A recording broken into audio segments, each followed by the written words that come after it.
धन्यवाद पिता। धन्यवाद परमेश्वर। Thank you Jesus. मेरे प्यारे भाइयों और मेरे प्यारे बहनों, जो भी भाई या जो भी बहन मुझे इस वक्त देख रहे हैं, मैं आप सभी का प्रभु यीशु मसीह के मीठे और मधुर नाम में आप सभी का बहुत बहुत और बहुत स्वागत करता हूं। और यहां से एमएमबी लातूर इस फेसबुक पेज के ऊपर से मैं लाइव आता हूं और यहां से मैं जो भी बातें करता हूं आप जानते हैं, यदि नए हैं तो भी जान लीजिए। मैं एक बहुत ही जबरदस्त टॉपिक चला रहा हूं हमारे प्रभु यीशु मसीह के स्वर्ग से इस पृथ्वी पर आने के उद्देश्य, और इसके ऊपर लगभग 25 सरमन्स पूरे हो गए हैं और अभी और 2 सरमन्स बाकी है। लगभग 27 बातें हैं, यानी कि 27 सरमन्स है। इसके ऊपर मैं बातें कर रहा हूं और ये बातें तभी हो सकती है जब हमें बाइबल के टीचर अच्छे मिले। जी हाँ दोस्तों, यदि अगर हमें बाइबल टीचर अच्छे मिलते हैं तो अच्छी ही बातें हमारे मुंह से निकलेगी, और जो हमारा पवित्र आत्मा जिसके हृदय में बैठता है और वो जब बातें प्रकट करता है और वो जब सच्चाई सबके सामने पेश करता है, तो उसका जो सुनने का आनंद रहता है ना, वो कुछ और ही रहता है। और उससे क्या होता है, हमारी आत्मिक उन्नति होती है और हमारा परमेश्वर के साथ जो हमारा आत्मिक जीवन है वो मजबूत होने पाता है। तो दोस्तों, मेरे प्यारे भाइयों, मेरे प्यारे बहनों, मैं एमएमबी लातूर इस फेसबुक के पेज के ऊपर से अभी इतने टाइम लाए आया हूं और ये बातें जो आपको सुनने के लिए मिल रही है, समझने के लिए मिल रही है, और इसके आगे भी ऐसे ही टॉपिक आते रहेंगे और बहुत सारे टॉपिक्स है। और इसके बाद जो टॉपिक चलाने वाला हूं इसका भी मैं आगे आपको जानकारी दे ही दूंगा। बस 2 टॉपिक रह गए, वो पूरे हो जाए, 2 विषय रह गए हैं।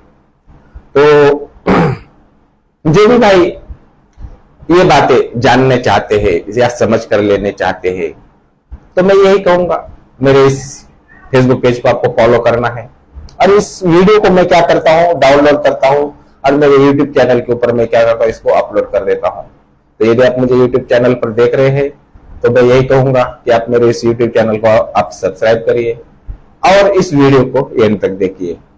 तो चलिए मैं आज की बात स्टार्ट कर देता हूं। और आपने जैसे एंट्री किया, आपने जाना भी होगा, सुन भी लिया होगा, पढ़ भी लिया होगा कि भजन संहिता अध्याय 6, इसका अध्ययन आज हम करने वाले हैं और इसमें हम जानकर लेने वाले हैं। और ये बातें प्रकट करने के लिए स्वयं परमेश्वर सहायता करता है। आप अच्छे से जानते हैं, वचनों का खुलासा वही व्यक्ति कर सकता है जिसको पवित्र आत्मा का दान मिला हुआ है। और ये बातें प्रकट करने वाले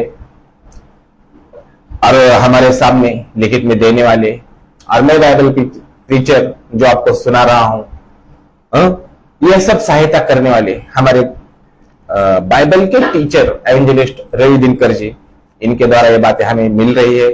और इन बातों को मैं आपके सामने रखते चल रहा हूं ताकि आप भी जाने, समझे, सीखे और आप भी अपनी आत्मिक उन्नति करने पाए। तो चलिए बिना देर के आज के विषय की तरफ चलता हूं। भजन संहिता अध्याय 6, इसका आज हम अध्ययन करने वाले हैं और इस बातों को आज हम जानकर लेने वाले हैं, वचनों से बातें करते हैं। और मैं यही प्रार्थना करता हूं कि प्रभु आपको सुनने के लिए और मुझे सुनाने के लिए हमारी सहायता करे। आमीन। तो चलिए भजन संहिता अध्याय 6 और इसको आज हम अभी स्टार्ट कर देते हैं। तो लिखा है, संकट के समय दया के लिए प्रार्थना, प्रधान बजाने वाले के लिए तारने वाले बाजों के साथ कर्ल की राग में दाऊद का भजन। तो मेरे दोस्तों, मेरे प्यारे भाइयों, मेरे प्यारे बहनों, प्रभु इस भजन संहिता अध्याय 6 से हमारे दिल से बातें करें और इसके अंदर जो बातें हैं जो उभर कर आती है वो आज हम सीखे और समझे। देखिए, शीर्षक ही है कि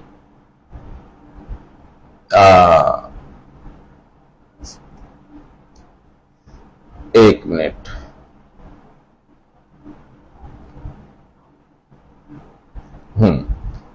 देखिए पद 6 को हम अभी पढ़ेंगे,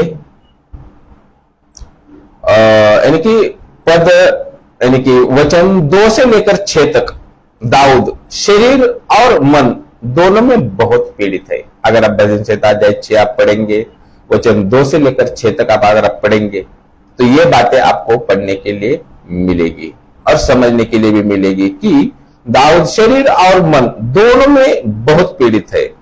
और यहां पर हमें मिलता है कि पद 2 के अंदर वो बहुत बीमार है जब हम वचन 2 पढ़ेंगे, और उसे डर है कि उसे मृत्यु आएगी। ये बात वचन 5 के अंदर प्रकट होती है। लेकिन अंत में उनका यानी कि अंत में उसका अपने परमेश्वर पर महान विश्वास देखने को मिलता है। और ये बातें हमें मिलते हैं वचन 8 से लेकर 10 के अंदर। और इन सब वचनों को आज हम देखकर पढ़कर लेने वाले हैं, समझ कर लेने वाले हैं, और इन वचनों में जो बात प्रकट होती है आज इसको हम जान कर लेंगे और समझ कर लेंगे। तो चलिए बिना देर के वचन 1 की तरफ मैं चलता हूं और आज की बात को हम स्टार्ट कर लेते हैं। वचन 1 में लिखा है, भजन संहिता अध्याय 6 वचन 1, और यहां पर लिखा है कि हे यहोवा, मुझे अपने क्रोध में न डांटिए और न मुझे झुंझलाहट में मुझे ताड़ना दीजिए। तो मेरे दोस्तों, मेरे प्यारे बहनों, दाऊद परमेश्वर के अनुशासन के प्रति जागरूक है। और यद्यपि यह किसी विशेष पाप का उल्लेख नहीं करता है, लेकिन वह अच्छी तरह से जानता है कि वह डांट और सजा के योग्य है। दाऊद अच्छी तरह से जानता है, वह केवल विनती करता है कि परमेश्वर उसके साथ कोमल हो। और यह बात वचन 1 के अंदर प्रकट हो रही है। अब हम चलते हैं वचन 2 की तरफ, और वचन 2 में हम पढ़ते हैं, देखिए भजन संहिता अध्याय 6 वचन 2, हे यहोवा, मुझ पर अनुग्रह कर क्योंकि मैं कुम्हला गया हूं। हे यहोवा, मुझे चंगा कर क्योंकि मेरी हड्डियों में बेचैनी है। वह अपनी धार्मिकता के अनुसार दया नहीं मांगता है। खास बात समझ कर लेने वाली कि वह अपनी धार्मिकता के अनुसार दया नहीं मांगता है, लेकिन परमेश्वर की कृपा के अनुसार। और ये बात आपको अगर पढ़नी है तो वचन 4 पढ़े, आपको ये बात समझ में आ जाएगी। अब हम पढ़ते हैं वचन 3 को और इसको हम जान कर लेते हैं। देखिए वचन 3 में लिखा है कि मेरा प्राण भी बहुत खेदित है, और आप हे यहोवा कब तक। तो मेरे प्यारे भाइयों, मेरे बहनों, यहां पर बहुत खेदित यानी परमेश्वर का अनुशासन शरीर को प्रभावित कर सकता है। एक विश्वासी के मन और दिल पर काम करेगा और उसके विचार अत्यधिक दर्दनाक हो सकते हैं। और ये कैसे हो सकते हैं, ये अगर आपको जानना है तो पढ़िए भजन संहिता अध्याय 6 अध्याय 7 और भजन संहिता 13 वचन 2 आप पढ़ लीजिए, या भजन संहिता अध्याय 51 वचन 3 आप पढ़ लीजिए, या भजन संहिता 73 वचन 14 वचन 21 और वचन 22 आप पढ़ लीजिए। आपको यहां पर ये बातें समझने के लिए मिलेगी कि एक विश्वासी के मन और दिल पर काम करेगा और उसके विचार अत्यधिक दर्दनाक हो सकते हैं। ये बात आपको वहां पर प्रकट हो जाएगी। तो कब तक वचन में हम पढ़ रहे हैं, कब तक। अक्सर परेशान और आजमाए हुए विश्वासियों का रोना यही होता है।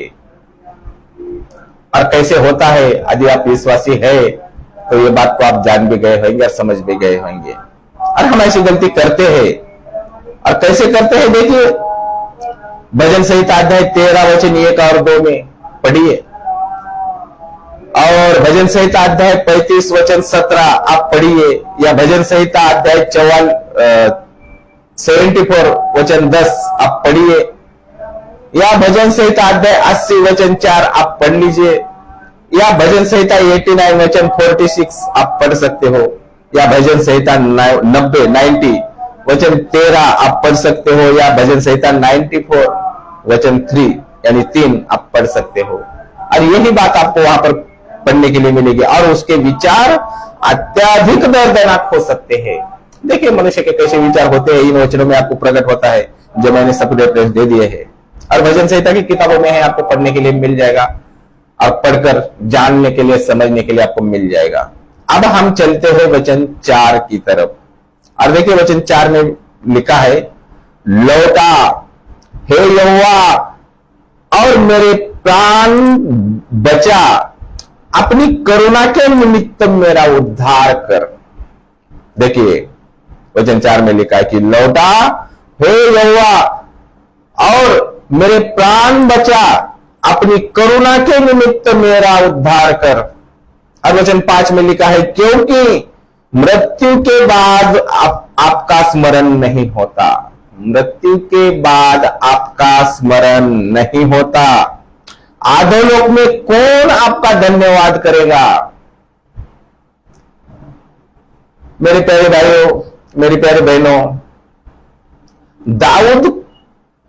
दाऊद के समय में और उससे पहले के लंबे युग में परमेश्वर ने मृत्यु के बाद जीवन के बारे में बहुत कम बताया था। जी हां, और उन दिनों के विश्वासियों के लिए मृतकों का क्षेत्र ऐसा स्थान जहां कोई कुछ नहीं कर सकता था। और कहां कैसे कुछ नहीं कर सकता था मृत्यु के बाद? तो पढ़िए भजन संहिता की किताब अध्याय 30 वचन 9 आप पढ़ लीजिए। भजन संहिता अध्याय 88 वचन 10 से लेकर 12 तक आप पढ़ लीजिए। भजन संहिता की किताब अध्याय 115 वचन 17 आप पढ़ लीजिए। आयुब अध्याय 10 वचन 21 से लेकर 22 तक आप पढ़ लीजिए। सबोपदेशक अध्याय 9 सबोपदेश अध्याय 9 वचन 10 और यशायाह की किताब अध्याय 38 और वचन 18 और आप पढ़कर देख सकते हो। और आपको वहां पर यही बातें पढ़ने के लिए मिलेगी कि हे परमेश्वर ने मृत्यु के बाद के जीवन के बारे में बहुत कुछ कम बताया है। यानी कि विश्वासियों के लिए मृतकों के क्षेत्र के स्थान जहां कोई कुछ कर नहीं सकता, ये बातें, इन बातों इसके अंदर मिलेगी जो बातें मैंने अभी वचन का आपको रेफरेंस में बता दिए हैं। तो जहां कोई कुछ भी नहीं कर सकता अधोलोक के अंदर, आप पढ़ सकते हैं, मैंने अभी रेफरेंस सब दे दिए हैं। भजन संहिता अध्याय 30 वचन 9 88 वचन 10 11 12 1 से 15, भजन संहिता 115 वचन 17, आयुब 10 वचन 21 से लेकर 22 तक, सबोपदेशक अध्याय 9 वचन 10 और यशायाह अध्याय 38 वचन 18 आप पढ़कर देख सकते हो कि एक ऐसा क्षेत्र है या ऐसा स्थान है जहां कोई कुछ नहीं कर सकता है। अब चलते हैं हम वचन 6 की तरफ। और वचन 6 में लिखा है, मैं कहराते थक गया, मैं अपनी खाट आंसुओं से भुगता हूं, प्रति रात मेरा बिछौना भीगता है।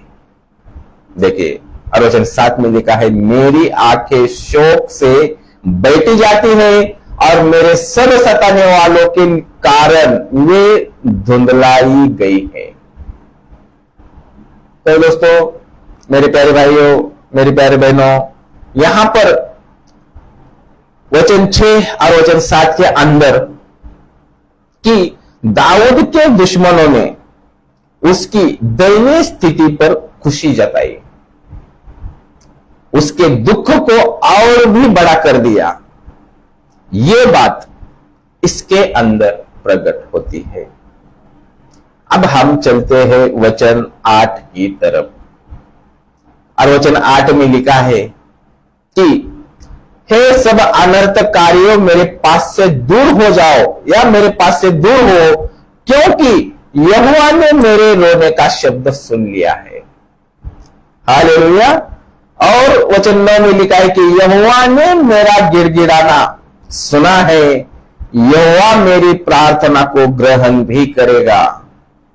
और वचन 10 में लिखा है कि मेरे शत्रु मेरे सब शत्रु लज्जित होंगे और बहुत घबराएंगे, वे लौट जाएंगे और एकाएक लज्जित होंगे।